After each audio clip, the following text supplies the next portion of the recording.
안녕하세요. 가족을 분탕질하던 한심한 찌질이를 물리친 40대 여성입니다. 배우자에 대한 믿음이라는 게 있죠. 분명 좋은 사람이라던가 절대로 거짓말을 하지 않을 거라던가 혹은 이성 문제를 일으키지 않을 거라던가 하는 부부 사이의 믿음과 신뢰 말입니다. 저희 집안에 저런 신뢰를 개똥으로 여기는 놈이 하나 굴러들어왔어요. 저는 그놈 때문에 겪었던 가족 간의 불화와 그놈의 한심한 최후에 대해 이야기를 시작하려고 합니다. 저는 몸을 움직이길 좋아하는 활동적인 사람이에요. 특히 운동에 관심이 많아 남들 다 공부하던 학창시절에 저는 복싱을 배우러 다녔습니다. 다녀왔습니다. 엄마, 예슬이는요? 방이 조용하네요. 공부하지. 그러니까 조용히 가방만 두고 옷만 꺼내와. 탱자탱자 놀던 애가 갑자기 고2 때부터 대학에 가고 싶다더니 요새 무서울 정도로 공부에만 집착한다니까. 장하지 않니? 활동적인 저와 다르게 저와 연년생이었던 여동생은 조용하고 집에만 있기를 좋아했어요. 그러다 무언가에 한번 꽂히면 무서울 정도로 몰두하는 성격으로 저는 그런 여동생이 대단하다고 생각했습니다. 저는 운동할 때를 제외하면 그렇게 집중력이 있는 성격이 아니었거든요. 이렇듯 서로 성격은 정반대였지만 같은 방을 쓰던 우리 자매는 굉장히 사이가 좋았어요. 거기다 부모님의 사이도 원만했으니 저는 우리 가족이 이만하면 평범하고 행복한 편이라고 생각했죠. 하지만 동생이 공부할 거라고 선언했던 해의 어느 날 제 환상은 산산조각나고 말았습니다. 이게 벌써 몇 번째야? 저번에 걸렸을 때 내가 다음엔 절대 못 봐준다고 얘기했지? 그 여편네한테 또 얼마에 퍼다 줬어?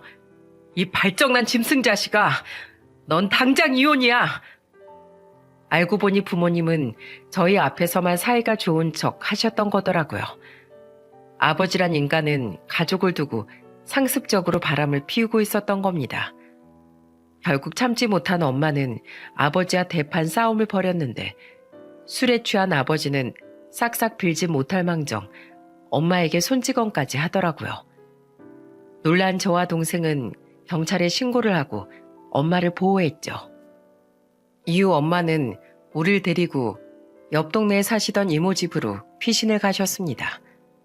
그리고 그곳에서 이혼 소송을 통해 영원히 아버지와 남남이 되셨죠. 저와 동생 또한 아버지란 인간에게 정이 떨어져 이후 40이 넘은 지금까지 단 한 번도 아버지와 연락을 하지 않았어요. 다시 집을 얻은 우리 세 모녀는 점차 일상을 되찾아갔어요. 동생은 그렇게 열심히 공부하더니 결국 수도권에 나름 알아주는 대학에 합격했습니다. 저는 20대 초반에 잠시 프로 복서의 길을 걷기도 했지만 재능의 큰 한계를 느끼고 복서의 길을 접고 말았죠. 그 뒤 저는 무작정 치킨집 알바부터 시작했습니다. 공부도 안 하고 대학도 안 갔던 제가 당장 덤빌 수 있는 건 창업뿐이라고 생각했거든요. 그렇게 저는 알바를 하다 다른 치킨집에 직원으로 취업을 했고 열심히 돈을 모으고 일을 배워 나이 31에 창업의 꿈을 이루었죠. 언니, 진짜 너무 축하해. 우리 언니 뚝심 있는 건 알아줘야 한다니까. 언니 진짜 멋지다. 넌 무슨 화분까지 사왔어. 고마워. 그리고 멋지긴 무슨. 난 네가 훨씬 멋있어. 직장에서도 엄청 인정받고 있다며? 실적도 좋아서 연봉도 쑥쑥 올라가고. 근데 네가 하는 일이 뭐라고 했지? 헤드헌터. 좀 생소하지? 부인하고 있는 회사에 맞춤 인재를 추천해서 회사랑 구직자를 연결해주는 일이야. 처음엔 좀 헤매긴 했는데 노하우를 파악하니까 일이 술술 풀리더라. 식당을 하던 엄마 또한 열심히 살아가는 저와 승승장구하던 여동생을 자랑스러워 하셨습니다. 다행히 제 치킨집은 점차 매출이 안정되어 갔어요. 덕분에 전 2년간 만나오던 남편과 결혼을 할 수 있었죠. 언니, 형부 복싱 동아리에서 만났다고 했지? 모르고 보면 형부는 회사원이 아니라 진짜 운동선수 같아. 몸도 다부지고 말수도 적고 책임감도 강하고 거기다 언니한테 또 얼마나 잘해. 시댁 어른들도 잘해주신다며? 진짜 부럽다 언니. 제게 부럽다고 말하던 동생은 제가 결혼한 지 2년 뒤 자신도 결혼을 하겠다며 남자를 한 명 데려왔어요. 예비 제부는 건축 인테리어 회사를 다니고 있다고 했는데 사람이 뭔가 껄렁껄렁하고 날티가 나 보여 제 눈엔 영 별로더군요. 너 그 남자랑 꼭 결혼해야겠어? 그래, 이 엄마 눈에도 네가 많이 아까워 보이더구나. 집에 들어올 때부터 껌을 질겅질겅 씹고 있던 모습도 그렇고 엄마도 영 마음에 안 들어. 그 남자가 돌아간 후 엄마와 저는 여동생을 설득하려 들었습니다. 그럼에도 불구하고 여동생은 굉장히 강경하게 나왔는데 고집을 부리는 이유가 무척 놀랍더군요. 언니, 내가 대학 다닐 때 엄청 좋아했던 인기 많은 다른 과 오빠 기억나지? 나 4년 내내 짝사랑했었잖아. 그 사람이 바로 그 오빠야. 우연히 대학 친구 만나러 간 모임 자리에서 다시 만났어. 내가 그 오빠 진짜 많이 좋아했던 거 알지? 그런 사람이랑 결혼할 수 있는 꿈 같은 기회 나 정말 놓치고 싶지 않아. 엄마, 저 그 사람 아니면 평생 결혼 안 할래요. 그 사람 놓치면 저 진짜 엄마랑 언니 원망할지도 몰라요. 그러니까 제발 허락해 주세요. 네? 여동생의 간절한 부탁에 하는 수 없이 엄마는 결혼을 승낙해 주셨어요. 결혼 후 제부가 동생에게 하는 행동을 보니 동생이 왜 그렇게 홀라당 빠졌는지 알긴 하겠더군요. 여러분, 소위 말하는 나쁜 남자에 대해 아시나요? 평소엔 츤데레처럼 굴다가도 한 번씩 잘해줘서 여자를 오히려 감동시킨다는 부류말입니다. 제부는 딱 그런 타입이었는데 원래도 제부를 좋아했던 동생이니 동생은 아예 제부를 무슨 왕마냥 떠받들고 살더라고요. 그뿐이면 좋았겠지만 문제는 제부가 정말 인간 대 인간으로 마음에 들지 않는 사람이었다는 거예요. 어련히 동생이 좋은 사람 골랐겠거니 했던 엄마의 예상은 명확히 빗나갔던 거죠. 우선 제부는 술을 굉장히 좋아했는데 술버릇 또한 개차반이었습니다. 고함을 지르고 조롱 섞인 말을 내뱉는 등 주로 저급한 표현을 많이 하더라고요. 저와 동생은 아버지 일로 술버릇이 안 좋은 사람을 굉장히 싫어했건만 눈에 콩깍지가 단단히 씌인 동생은 그런 제부를 감싸주기 바쁘더군요. 그러다 언제 한 번은 저희 엄마에게 장모님이 재미없게 굴어서 장인어른이 바람이 난 거라는 망언까지 해 저는 제부를 굉장히 싫어하게 되었어요. 하지만 동생은 제부에게 화를 내는 제게 오히려 역정까지 내더라고요. 저를 말리는 엄마를 봐서 그날은 그냥 넘어가긴 했지만 저는 그 이후 제부에 대한 정이 거의 떨어진 상태였습니다. 명절 때 봐도 그냥 형식상 인사와 안부 정도만 주고받았죠. 하지만 2년 뒤 저는 그런 제부를 완전히 손절하고 말았어요. 제부, 건축 인테리어 가게 창업 축하해요.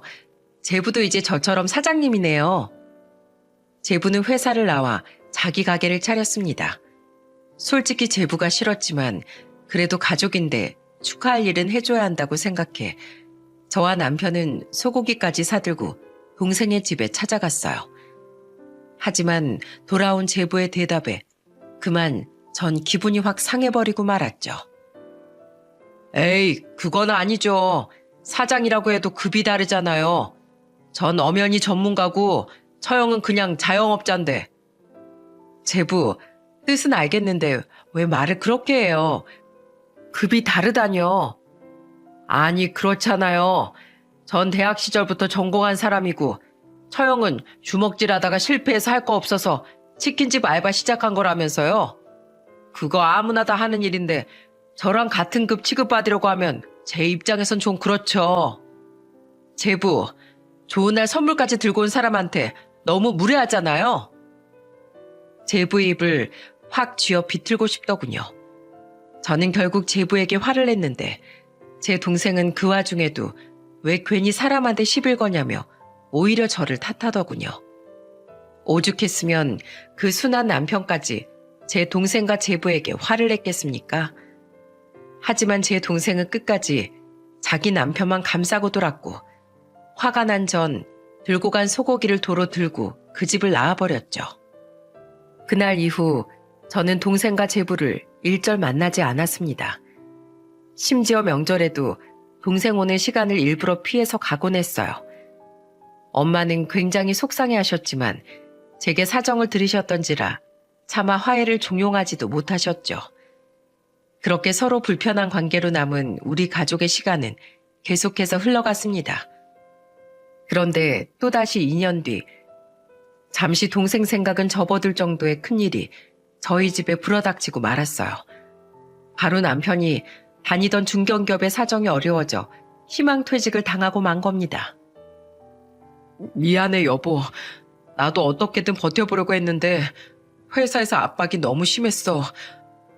우리 아파트 산 지도 얼마 안 돼서 대출금이 산더미인데 정말 미안해. 괜찮아. 그동안 고생 많았네, 우리 남편. 취직이야 다시 하면 되지. 이참에 푹 좀 쉬어. 휴가라고 생각하자, 우리. 하지만 나이 때문이었을까요? 남편의 재취업은 쉽지 않았습니다. 남편은 회사에 수도 없이 많은 이력서를 넣었지만 번번이 취업에 실패하고 말았죠. 급한 대로 대리운전을 뛰던 남편은 자꾸만 위축되어 갔어요. 그런데 실직하고 1년이 조금 넘은 어느 날 남편은 드디어 취직을 했다며 퇴근한 제게 말해주더라고요. 취직? 너무 축하해 여보. 무슨 회사인데? 당신 전에 일하던 거랑 비슷한 직종이야? 아니, 그게 사실은 회사는 아니고 나 건축일 해보려고 건축 관련 사무실에 취직했어. 뭐? 경력도 없는데 어떡해. 사장이 좋은 사람이라 흔쾌히 받아주더라. 처음에는 어쩔 수 없이 월급을 적게 받긴 할 텐데 그래도 비전이 좋은 것 같아. 일 열심히 배우고 경력 쌓아서 자격증 따면 나중에 내 가게도 차릴 수 있겠더라고. 그래?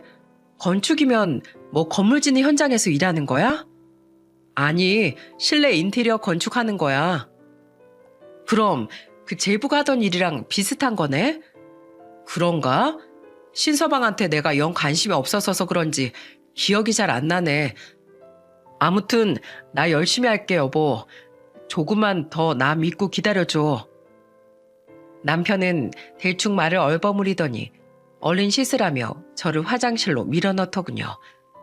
그때 이상한 남편의 낌새를 눈치챘어야 했는데 저는 그러지 못했습니다. 당시 치킨집 매출이 한창 많이 올라 매일이 피곤했던 때였거든요.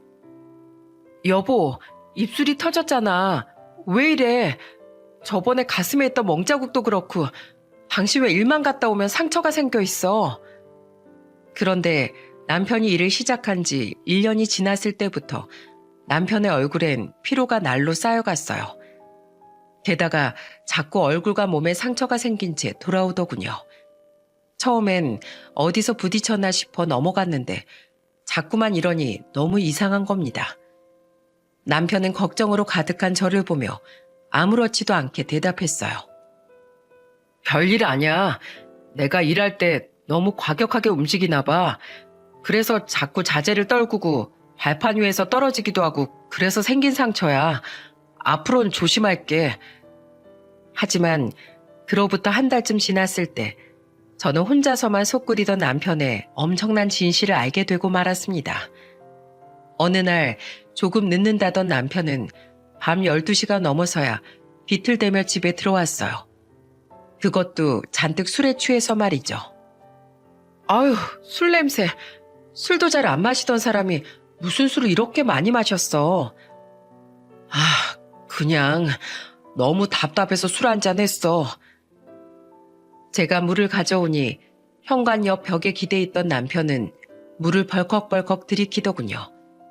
그러더니 갑자기 그대로 바닥에 철퍼덕 주저앉는 게 아니겠어요? 게다가 이내 닭똥 같은 눈물까지 뚝뚝 떨구기 시작해 저를 굉장히 당황하게 만들었죠. 여보, 왜 울어? 어? 당신 무슨 일 있지? 나한테 말해봐. 어? 여보, 그냥 사는 게 너무 힘들다. 내 자신이 너무 한심해. 뭐? 당신이 왜 한심해? 여보, 나 사실 신서방 손아래 동서한테 맞고 살아. 나 참 한심하지? 사실 내가 일하는 곳 사장이 바로 신서방이야. 내가 신서방한테 먼저 가서 머리 숙이고 부탁했어. 나 일 좀 알려달라고. 앞날이 너무 막막해서 기술 좀 가르쳐달라고 했어. 그래서 나 그동안 신서방 따라다니면서 일한 거야. 근데 나 더는 못 버티겠어. 너무 굴욕적이고 힘들어. 그리고 우리 처제한테도 너무 미안해. 여보. 엉엉 울던 남편은 그대로 바닥에 쓰러져 잠에 들어버리더라고요. 하는 수 없이 저는 있는 힘을 다해 남편을 질질 끌어 겨우 안방 바닥까지 옮겨놓을 수 있었습니다. 그리고 다음날 저는 잠에서 깬 남편에게 물을 가져다 주며 쥐잡듯이 추궁하기 시작했어요. 당신 어제 그거 무슨 말이야? 당신 여태 나한테 숨기고 제부 아래에서 일했어? 그리고 예슬이한테 미안하다는 건 또 무슨 말인데? 아, 어제? 얼른 바른 대로 말 못해? 아, 알았어. 그동안 숨겨서 미안해, 여보. 근데 나 정말 앞길이 너무 막막했어. 그래서 자존심 다 굽히고 신서방한테 가서 부탁한 거야. 당신이 알면 화낼 게 뻔하니까 당신하고 처제한테 비밀로 하고 나한테 일 좀 알려달라고. 근데 웬일로 신서방이 군소리 없이 알겠다고 하더라? 가족끼리 도와야 하는 거 아니냐면서 말이야. 근데 일을 알려주겠다는 사람이 거의 1년 내내 허드렛 일만 시키더니 나중엔 담배랑 술 심부름에 내가 조금이라도 잘못하면 욕설도 서슴지 않더라. 아무래도 우리한테 가지고 있던 앙심을 그렇게 푸는 것 같았어. 그래도 여기 아니면 어디서 또 돈 받으며 일 배우겠냐는 생각 하나로 버텼어. 근데 2달 전 내가 뭔가를 본 후로 신서방이 나한테 하는 행동이 더욱 심해지더라고. 당신이 뭘 봤는데? 남편은 제 눈치를 보더니 한숨을 푹 쉬었습니다. 그리고는 죄진 사람처럼 어깨를 잔뜩 움츠린 채 말을 이었죠. 2달 전에 집에 거의 다 와가는데 그날 일찍 퇴근했던 신서방한테서 전화가 오더라고. 받아보니까 잔뜩 취해서는 자기 좀 데리러 오라고 명령하더라. 근데 가보니까 엄청 큰 유흥업소더라고. 알지? 방에서 여자 끼고 술 마시는 곳. 신서방이 전화를 안 받길래 하는 수 없이 거기 들어가서 직원한테 신서방 이름을 물어보니까 웬걸? 직원이 바로 알더라고. 그 가게 단골이래. 게다가 기본적으로 직원들한테 반말 찍찍하고 술 취하며 행패 부리는 건 기본인 최고 진상이라 모르는 직원이 없다더라.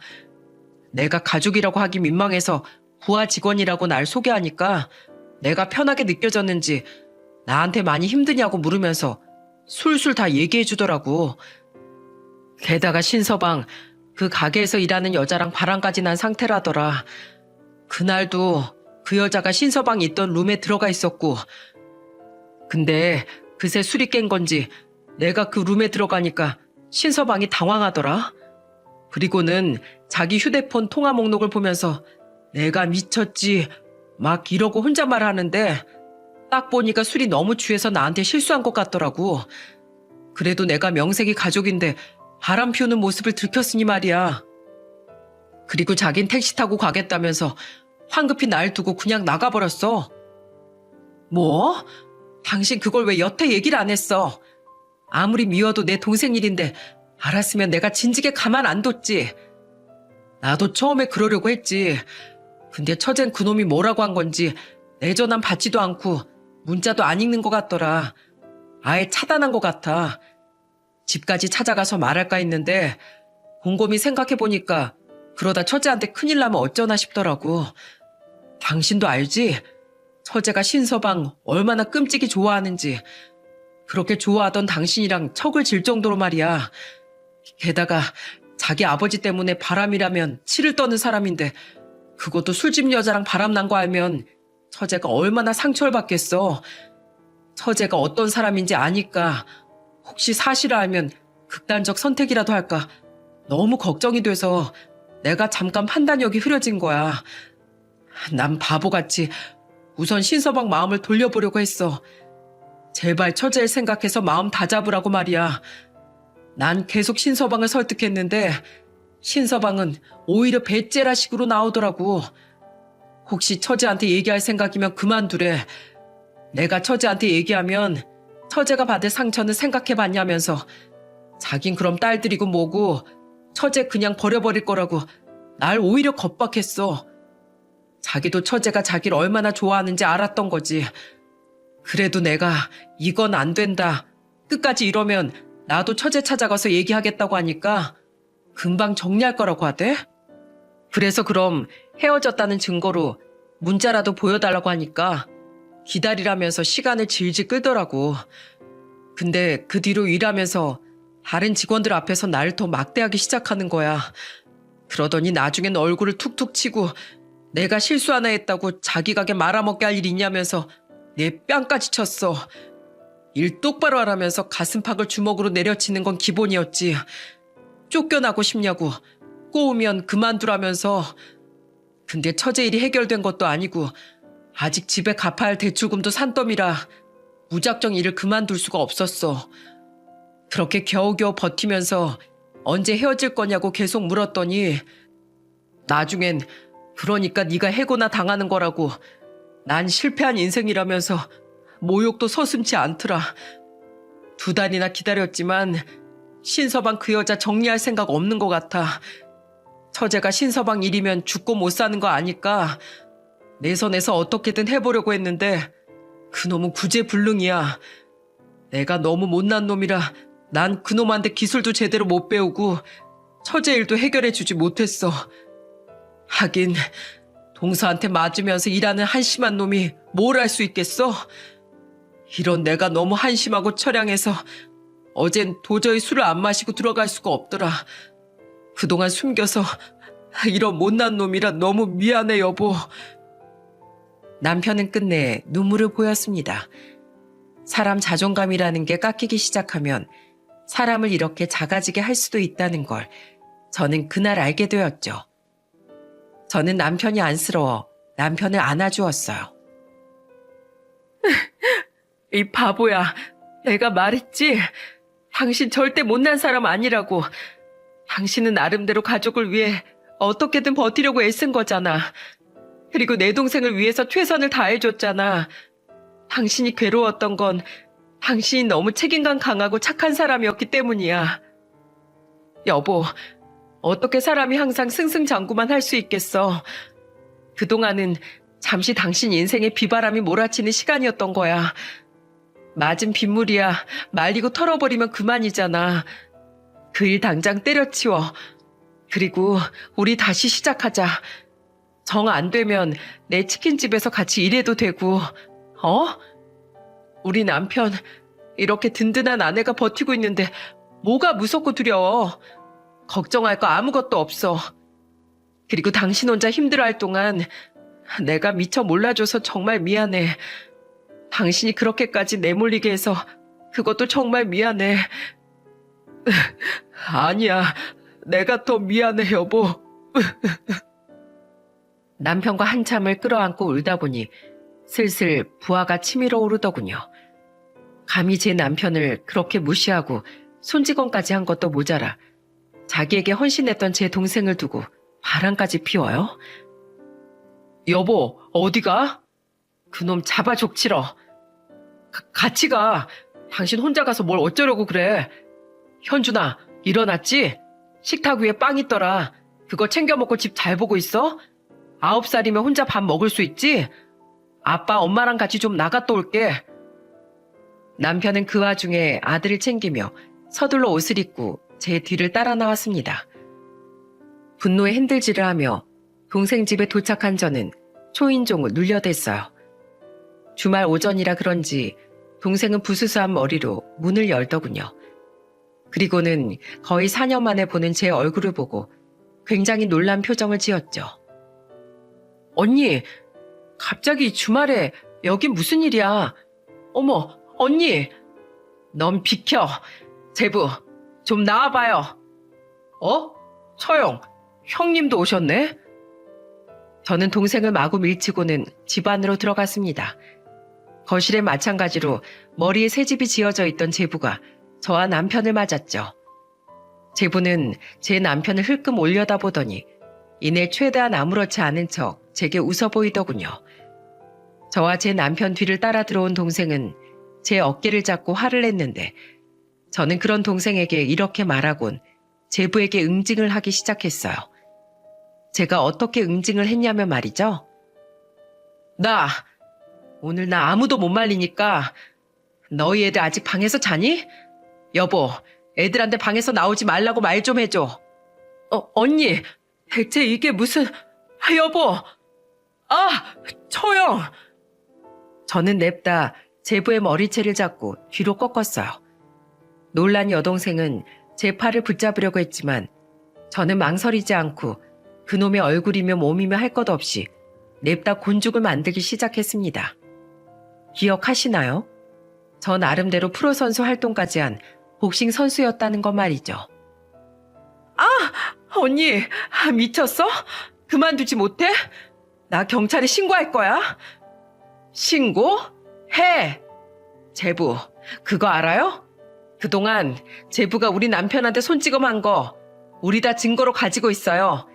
진단서도 다 떼놨는데 몰랐죠? 거기다 그동안 제부가 제 남편 모욕했던 것들 다 녹음도 해놨어요. 어디 한번 내 동생한테 신고해보라고 하세요.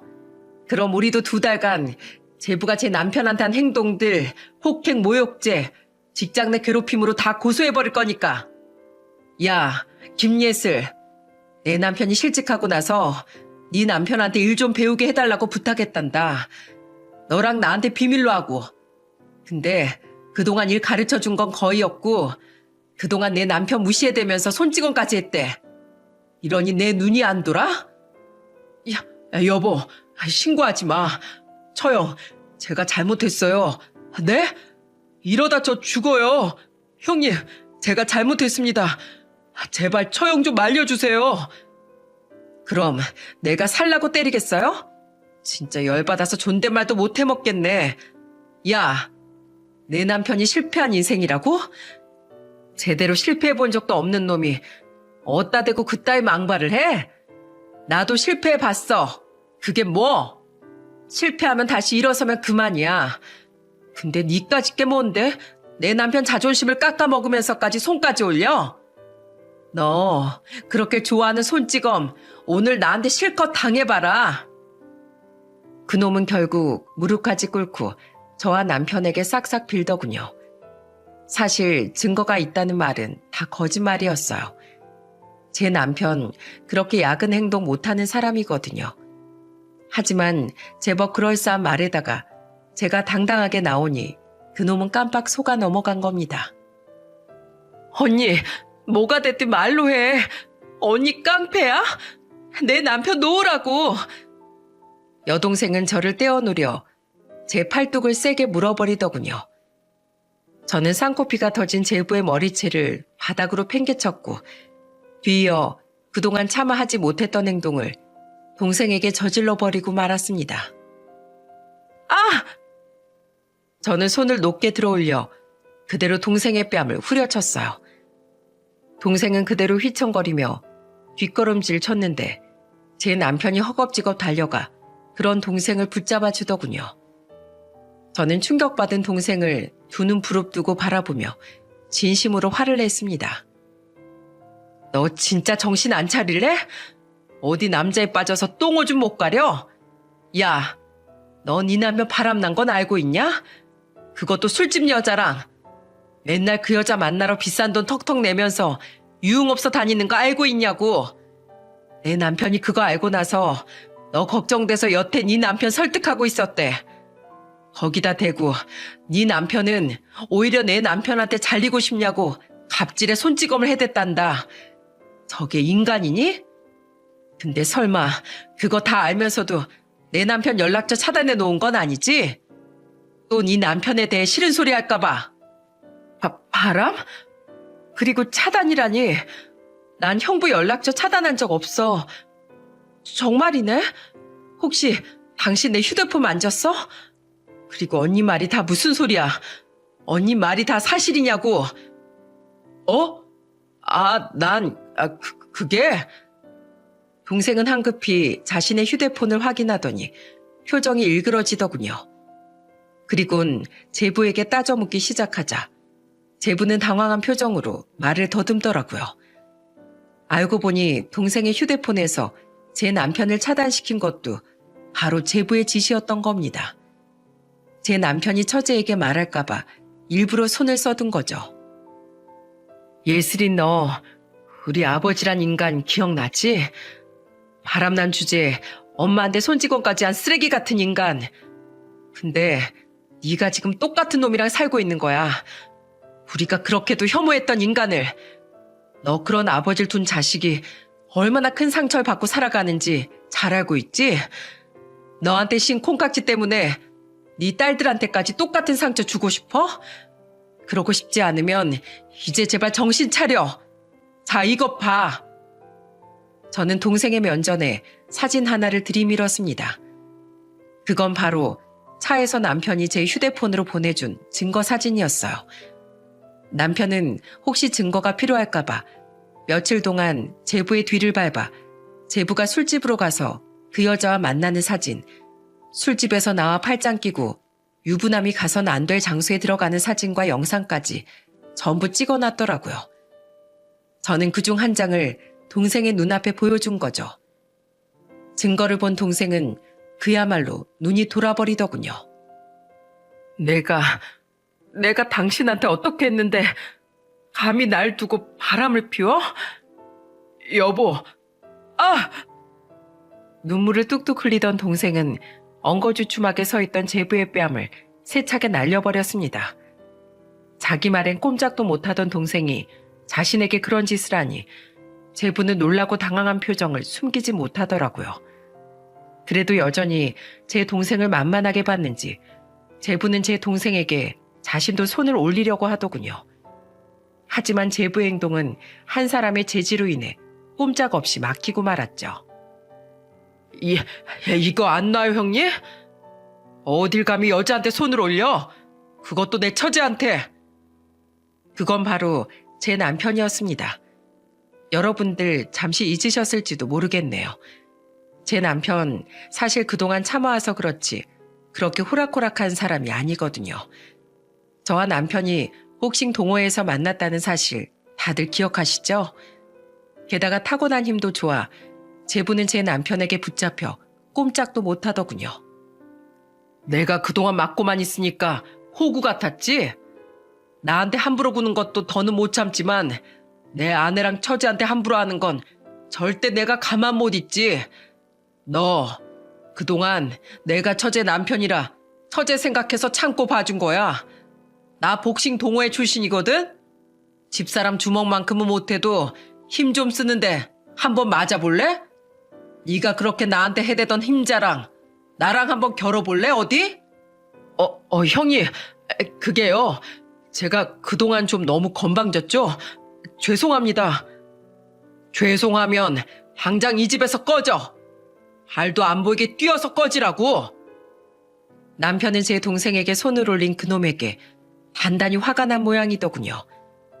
자신이 그토록 손찌검을 당할 땐 얌전히 견뎌왔던 사람이 말입니다. 남편의 호통에 그놈은 꽁지가 빠져라 도망을 가더라고요.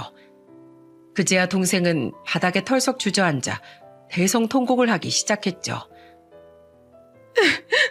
개자식, 내가 그동안 돈 못 벌어와도 가게 월세 다 내주고 시공 이상하게 해서 고소당했을 땐 합의금까지 다 책임져 줬는데 내 언니랑 등까지 돌려가면서 자기 편을 들어줬는데 어떻게 나한테 이럴 수가 있어? 여자의 눈물에 약했던 남편은 제부에게 사납게 굴었던 모습은 온데간데 없이 쭈그려 앉아서 연신 제 동생의 등을 토닥이더군요. 저는 그런 동생의 앞에 앉아 팔을 찰싹찰싹 때렸습니다. 그리고는 저도 눈물을 터뜨리며 잔소리를 퍼부었죠. 이제 정신이 좀 차려져? 내가 진짜 너 때문에 못 살아. 옛날부터 뭐에 하나 꽂히면 아주 옆도 뒤도 안 돌아보고 경주마처럼 달리지. 어디 콩깍지가 껴도 썩어 빠진 데 껴져가지고 저런 핵폐기물 같은 놈을 만나. 이제라도 네 애들 생각해서 정신 차려. 언니, 난 언니한테 그렇게 못되게 굴었는데 언니는 나 안 버려줘서 고마워. 저 자식한테 복수해줘서 고마워. 이 웬수야. 이제라도 정신 차려줘서 내가 고맙다. 내 마음속에 항상 네가 얼마나 큰 짐덩이였는지 알아? 아주 등짝을 더 후드려 맞아야 돼. 맞아. 난 맞아도 싸. 저와 동생은 극적인 화해를 했습니다. 남편은 엉엉 울다 결국 얼싸하는 우리를 보며 눈물을 훔쳤어요. 그리곤 조용히 조카들이 있는 방으로 들어가 겁먹은 조카들을 달래주더군요. 저는 동생과 조카들을 우선 저희 집으로 데려가려고 했지만 동생은 거절했습니다. 내가 왜? 나 나가면 그 자식이 이 집에 들어와서 두 발 뻗고 잘 거 아니야. 그 자식 그동안 집에 돈 제대로 가져온 적도 별로 없어. 맨날 가게가 힘들다더니 그 돈으로 여자나 만나고 다녔단 말이야? 생각할수록 아주 열이 뻗쳐서 미치겠어. 이 집 온전히 내 돈, 내 대출 다 껴서 산 내 집이야. 내 집에 그놈 발 들이는 꼴 절대 못 봐. 난 안 가. 하지만 저는 동생이 너무 걱정됐습니다. 결국 저는 남편에게 부탁해 간단한 짐과 함께 아들을 동생 집으로 데려왔어요. 현준이 학교도 가야 되는데 괜찮겠어? 괜찮아. 나랑 네 형부가 차로 태워다 주고 데리러 가면 돼. 그리고 앞으로 너랑 우리 조카들 같이 지켜줄게. 엄마한텐 일 좀 정리된 다음에 말씀드리자. 엄마 걱정하실 거야. 그렇게 우린 동생의 집에서 며칠간의 합숙을 하게 되었습니다. 더 이상 그놈 밑으로 출근하지 않게 된 남편은 밤마다 대리운전을 뛰러갔고 저는 직원들에게 가게를 맡긴 채 동생의 옆에 꼭 붙어 있었죠. 그동안 동생은 휴가를 쓰고 변호사를 알아봐 이혼 소송을 준비했어요. 그리고 아니나 다를까 3일 뒤 남편과 동생과 함께 집에 있는데 도어락을 누르는 소리가 들리더라고요. 이 집 도어락을 누를 사람이 누가 있었겠습니까? 하지만 이미 우리가 비밀번호를 바꿔놓은 뒤라 제부는 계속해서 집에 들어오지 못하고 도어락만 눌러댔어요. 결국 승질이 났는지 제부는 문을 발로 뻥뻥 차대며 소리를 지르더군요. 당신 퇴근했지? 집에 있을 시간이잖아. 얼른 문 열어. 그땐 처형하고 형님 믿고 잘도 내 뺨을 쳤겠다. 당신이 나 없이 살 수 있을 것 같아? 들어가서 얘기해. 내가 당신이 싹싹 빌면 한 번은 용서해 줄 테니까 나오라고. 나왔다. 어쩔래? 동생은 현관문을 벌컥 열어젖히고 그놈을 노려보더군요. 도끼 눈을 뜨고 제 동생을 노려보던 그놈은 뒤에 팔짱을 끼고 서 있던 저와 남편을 보곤 얼굴이 사색이 되더라고요. 그러거나 말거나 동생은 그놈에게 싸늘하게 말했습니다. 용서 같은 소리 하고 있네. 용서를 구할 건 내가 차려준 가게에서 번 돈 술집 여자한테 다 쓸어다 바치고 우리 형부한테 몹쓸 짓까지 한 당신 아니야? 여보, 나 누군지 몰라? 당신이 그렇게 좋아하던 당신 남편이잖아. 그게 뭐? 너 아주 사람을 호구로 본 모양인데 이미 내 콩깍진 벗겨졌어. 당신이 바람을 피운 그 순간 당신은 내가 참아줄 수 있는 마지노선을 넘어버린 거야. 당신 가게로 이혼소장 보낼 테니까 그거나 잘 받아봐. 그리고 바람 피운 더러운 낯짝 우리 딸들 앞에 디밀었다간 국물도 없을 줄 알아? 여보, 잠깐만. 그럼 나 어디 가서 살라고? 나 그동안 찜질방에서 잤단 말이야. 그놈은 끝까지 겁박을 하고 동정심까지 유발하며 제 동생에게 매달리더군요. 저는 그 뒤에서 주먹을 뚝뚝 꺾으며 말했습니다. 네가 그렇게 좋아하던 그 술집 여자한테 재워달라고 하던가. 왜 엄한 데 와서 행패야? 아직 덜 맞았지? 우리 다시 푸닥거리 한번 할까? 그제야 그놈은 뒤도 돌아보지 않고 잽싸게 내빼더군요.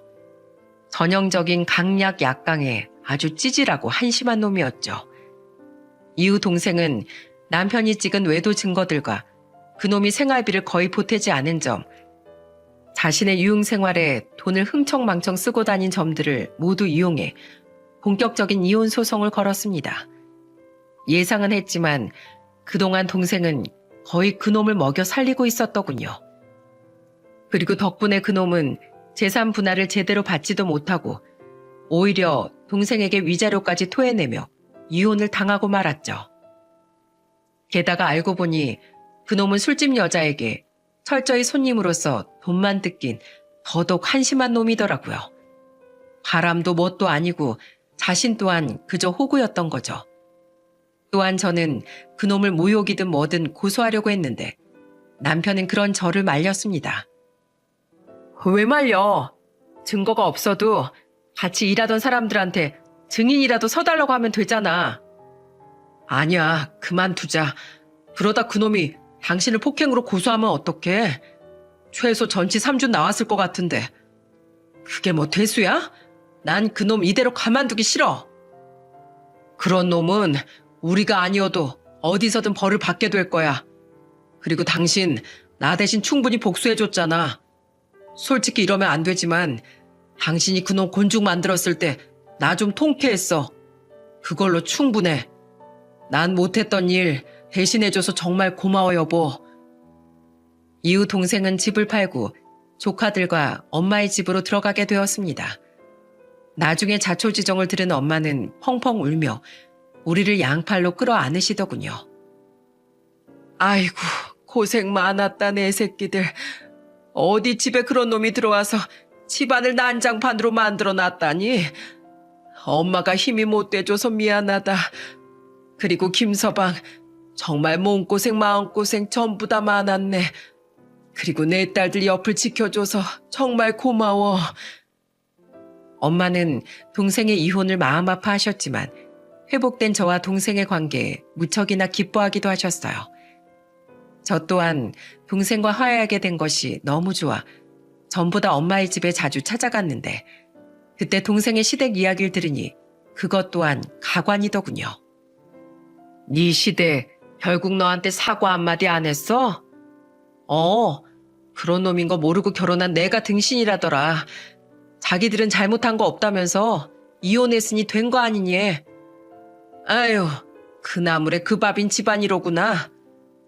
엄마는 멸치똥보다도 못한 집안이라며 멸치똥을 떼며 말씀하셨습니다. 그런 엄마의 말이 너무 웃겨서 저와 동생은 그만 픽 하고 웃어버리고 말았죠. 그 일이 있고 1년이 지난 지금 우리는 전보다 더욱 화목한 생활을 하고 있어요. 엄마는 작은 딸과 손녀들까지 함께 살게 되어 요즘 굉장히 즐거워하십니다. 내가 다 큰 딸들 부담될까봐 말은 안 했어도 사실 외로웠다. 오죽하면 빈집에 들어오기 싫어서 내가 장사를 더 오래 하고 냈잖니. 근데 김서방 새로 간 회사는 어떻다니? 일은 할만하대? 네, 무엇보다 예슬이가 소개시켜준 회사인데 어련하겠어요. 우리 남편 요새 완전 얼굴 폈다니까요. 오늘도 회사 사람들이랑 주말 등산 간다고 여기 못 온 거예요. 하지만 그 누구보다도 행복해하는 사람은 바로 제 남편이에요. 우리와 화해 후 특히 남편에게 미안해했던 동생은 남편에게 사과를 하고 싶다고 말하더군요. 그런데 그 사과라는 것이 바로 자신의 능력을 10분 발휘해 남편과 잘 맞을 좋은 회사를 물색해주는 일이었어요. 게다가 그 회사의 특징까지 아주 열심히 분석하고 연구해 저희 남편의 면접에 아주 큰 도움을 주었답니다. 물론 좋은 팁을 준 거지 부정적인 방법을 쓴 건 아니었고요. 덕분에 남편은 5개월 전 중견까지 못 돼도 탄탄한 강소기업에 취업을 할 수 있었어요. 그것도 전보다 연봉도 약간 올려서 말입니다. 남편은 최종 합격을 한 날 어린애처럼 엉엉 울며 기뻐하더군요. 저 또한 그런 남편의 모습에 울컥해 남편을 끌어안고 함께 울었죠. 사실 그 일 진짜 내 적성이 아니었어. 다시 원래 하던 일 할 수 있게 해준 처제한테 나 매일 밤 감사하고 있어. 진심이야. 예슬인 밤마다 나랑 당신한테 감사하고 있다던데? 감사한 마음이 넘치는 행복한 집안이네, 우리 집. 이렇게 모두들 평화롭게 살던 와중 석 달 전 불청객 한 명이 동생에게 전화를 걸었어요. 다들 예상하시겠죠? 그 사람은 바로 그 자식, 전 제부였습니다. 함께 있던 저는 받지 말라고 했지만 동생은 혹시 마지막 사과라도 하려는 거 아니냐면서 전화를 받더군요. 여보, 잘 지내? 이쯤 되니까 슬슬 나 보고 싶지 않아? 당신도 술 먹었어? 혀가 꼬였네. 잠시라도 당신이 진심으로 사과하려는 게 아닌가 싶었던 내 자신이 미워진다. 헛소리 할 거면 빨리 끊어. 잠깐만. 여보, 사실 나 지금 서울 말고 완전 지방 촌동네에서 지내고 있어. 내 가게 망했다는 얘기 누구한테든 들었지? 가뜩이나 계속 적자였는데 당신한테 위자료 주고 그 술집 여자한테 매달리다가 돈도 다 잃어서 월세를 못 냈었어. 그동안은 당신이 월세 내줬었잖아. 결국 나한테 거의 유일하게 남은 재산인 가게 보증금도 많이 까여서 가게 빼서 어떻게든 버텨보려고 했는데 내 소문이 어떻게 난 건지 서울에서 일자리 구하는 게 쉽지 않더라고. 그 와중에 또 전에 시공한 집주인한테 소송 걸려서 남은 보증금에서 또 돈 뜯겼어. 그래서 어떻게든 먹고 살라고 여기로 내려온 거야. 워낙 촌구석이라 박봉도 이런 박봉이 없어. 우리 집에선 창피한 자식이라고 내 전화 아예 받아주지도 않아. 여보, 나 이 정도 벌 받았으면 충분하지 않아? 나 한 번만 용서해주면 이제 진짜로 당신하고 애들만 보면서 살게. 형님 내 기술 배우고 싶어 하시지 않았어? 그것도 내가 무료로 도와드린다고 해. 여보, 나 신건우야. 당신이 그렇게 좋아하던 신건우. 에휴, 한심하다 한심해. 당신 신건우 맞네. 내가 단단히 썩은 콩깍지가 씌어서 미처 몰랐던 그 찌질한 인간 신건우. 넌 인생 진짜 왜 그러고 사냐? 우리 형부한테 너랑 몇 번 일했던 인부 한 명이 나중에 사과 전화 왔더라. 그때 자기도 입에 풀칠해야 돼서 당신 행동 못 막아줘서 미안하다고. 그리고 그때 그 사람이 말해주던데 당신 그 바닥에서 실력 없고 인부들 대우도 개떡깎기로 유명했다고. 내가 시공 잘못해서 몇 번 고소당할 때부터 알아봤어 했는데 그러니까 가게가 잘 될 리가 있었겠어? 가게 망하고 사람들이 일자리 안 준 건 다 당신이 자초한 일인 거야. 너 나랑 결혼한 것도 내가 돈 잘 벌어서 물주처럼 잡았던 거지? 이제 알겠네. 내가 얼마나 등신천치였는지.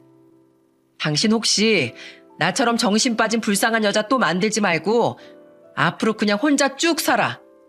그럼 적어도 지금보다 우리 애들한테 창피한 아빠는 안 될 테니까. 당신이란 먹구름이 거치니까 내 인생이 이렇게 쾌적할 수가 없어. 그러니까 두 번 다시 내 앞에 나타나지 마. 이 초미세먼지 같은 불쾌하고 찝찝한 자식아. 동생의 마지막 말에 저는 그만 박장대소를 하고 말았습니다.